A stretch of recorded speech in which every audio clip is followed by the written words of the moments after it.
Bonjour à tous, bienvenue sur Sensation. Aujourd'hui, je reçois Karine Guillonneau, directrice du pôle cadre de vie durable à l'Intercom Bernay Terre de Normandie, ainsi que Benoît Négrier, directeur de la communication.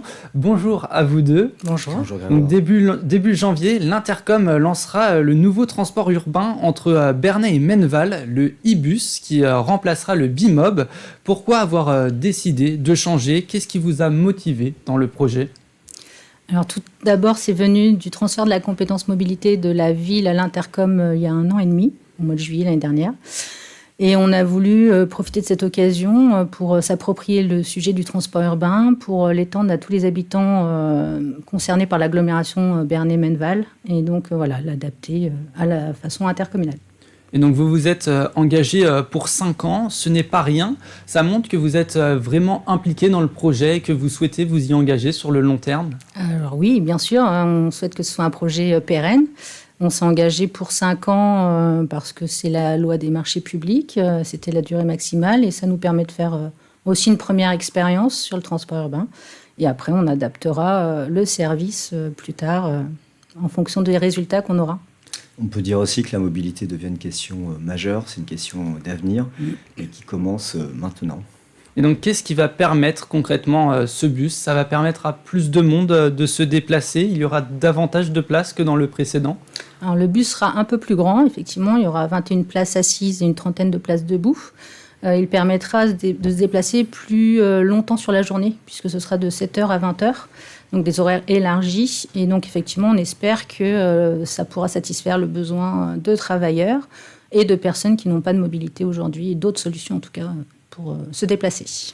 Et donc, vous l'avez évoqué, ça permet de faire déplacer de plus en plus de voyageurs. Le bus circulera de 6h50 à 19h50 et fera 7 allers-retours dans la journée à hauteur d'environ un passage toutes les 2 heures.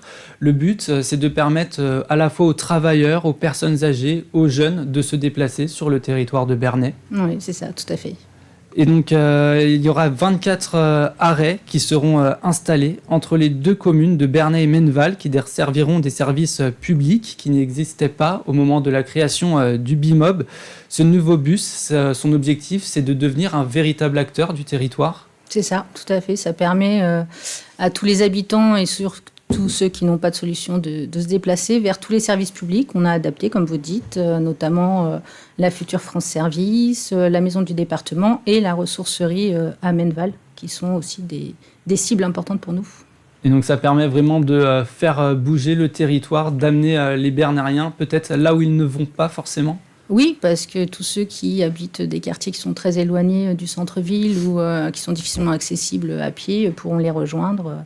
Que ce soit les habitants de Menneval qui pourront venir voir tous les services médicaux, il y a une vraie demande. Les gens de la ressourcerie qui vont travailler et qui vont visiter la ressourcerie et les services publics.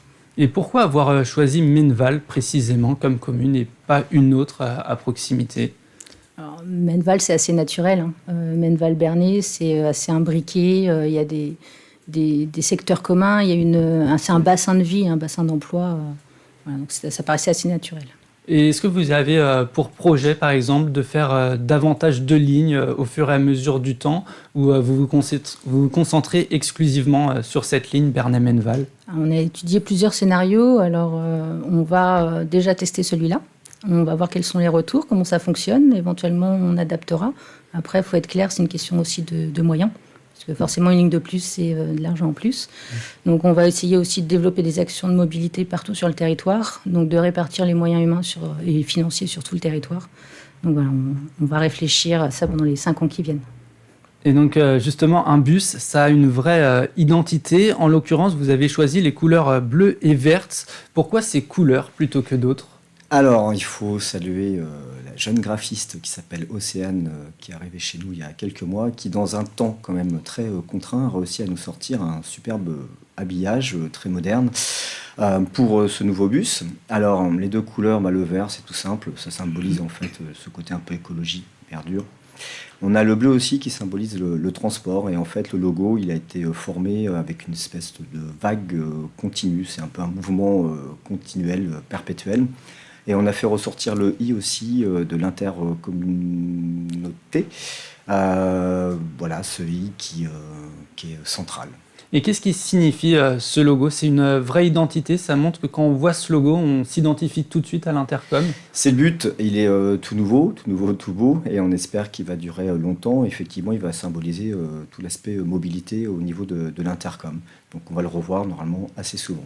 Et donc à côté de ce nouveau logo et de ce bus, il y a également une application que vous avez mise en place qui s'appelle ZenBus. Est-ce que vous pouvez nous en parler? ZenBus, c'est très simple, il y a déjà une application actuelle. ZenBus va pouvoir servir aux usagers de connaître en temps réel où se trouve le bus, qui fait que ça peut permettre de gagner du temps et de savoir concrètement où on en est. Et donc justement, vous l'avez dit, savoir où est le bus, c'est important. Avoir un bus, ça demande énormément d'organisation, surtout au niveau des horaires. Est-ce que vous êtes prêt à gérer ça, prêt à gérer par exemple les gens qui le matin sont pressés et qui ne veulent pas attendre leur bus pendant longtemps? Alors déjà, pour ne pas trop attendre son bus, effectivement, l'idéal, c'est de télécharger l'application ZenBus pour avoir une idée de l'heure à laquelle va arriver le prochain bus. Ça permet de s'organiser. Alors, il y aura aussi des grilles horaires qui ont été travaillées et qui vont être diffusées là, à partir de maintenant, dans tous les points d'information. D'ailleurs, je tiens à remercier, comme Benoît l'a fait, mes collègues qui sont Annelise Mouchon et Hervé Lesage, qui ont énormément travaillé les grilles horaires pour les faire coller à la fois aux demandes des usagers, aux conditions de circulation, parce qu'il faut en tenir compte, et aussi notamment aux travaux qui vont avoir lieu dans Bernay et qui vont pouvoir impacter la grille. Donc on va adapter au fur et à mesure. Sachant que ces horaires, c'est un retour d'expérience passée, donc ça a été adapté, on a voulu absolument améliorer, quitte à reprendre une compétence, autant essayer de créer une amélioration. On espère que ça va être le cas. On se donne un mois aussi complet, tout le mois de janvier, pour quelques ajustements. C'est pour ça qu'on a bien précisé que les horaires, c'est des horaires possibles. Il est possible que ça, justement, que ça évolue. On attend de voir comment ça va se passer. Il n'y a pas de raison que ça se passe mal de toute manière. Ça fait combien de temps que ce projet il est dans les tuyaux? Ça fait un peu plus d'un an, même un an et demi, en fait, à partir du moment où on savait que la compétence allait être transférée. On a commencé à y travailler avec la ville de Bernay et après, au fur et à mesure, avec la commune de Menneval pour l'intégrer au projet. Vous avez rencontré quelques petites difficultés ou tout s'est passé comme vous l'avez souhaité? C'est jamais un projet tranquille de construire un projet tel que celui-ci. Il a fallu essayer de rendre compatible une majorité de besoins, ce qui n'est pas toujours facile. Il y a eu beaucoup de concertations avec les deux communes. On a aussi pris en compte des demandes qui nous avaient été adressées. Donc voilà, c'est un travail compliqué. Et même aujourd'hui, dans la mise en œuvre, puisqu'on doit aussi travailler toute l'installation des points d'arrêt, que ce soit sur la signalétique, les totems, la matérialisation, etc., sachant qu'il y a quelques petits changements. Donc, au niveau de la société, vous avez fait appel à Keolis, qui est une société déjà existante. Pourquoi ce choix? Est-ce que c'est un choix de votre part ou est-ce que ça a été un choix par défaut? Alors, c'est surtout que on a fait appel à un marché public, donc une consultation de toutes les entreprises de transport. Tout le monde pouvait répondre. Donc, on a pris le candidat le mieux disant et il est apparu que c'était Keolis, ce qui est plutôt une bonne chose pour nous puisque ça assure une continuité vu qu'ils ont le marché actuel. Donc c'est aussi certainement pour ça qu'ils étaient les mieux disants, parce qu'ils connaissent le terrain. Et donc le coût de ce nouveau marché représente 1,5 million d'euros sur 5 ans. Qui est-ce qui finance ce projet? Est-ce que c'est uniquement l'Intercom ou est-ce que la ville de Bernay vous a aidé? Alors c'est l'Intercom qui paye, puisque c'est une prestation, un service, un marché de l'Intercom. Ceci étant, dans un mécanisme en fait, qui est connu entre les communes et l'intercommunalité, la commune de Bernay reversera à l'Intercom le montant équivalent à ce qu'elle payait précédemment. Et le reste à charge est pris par l'Intercom.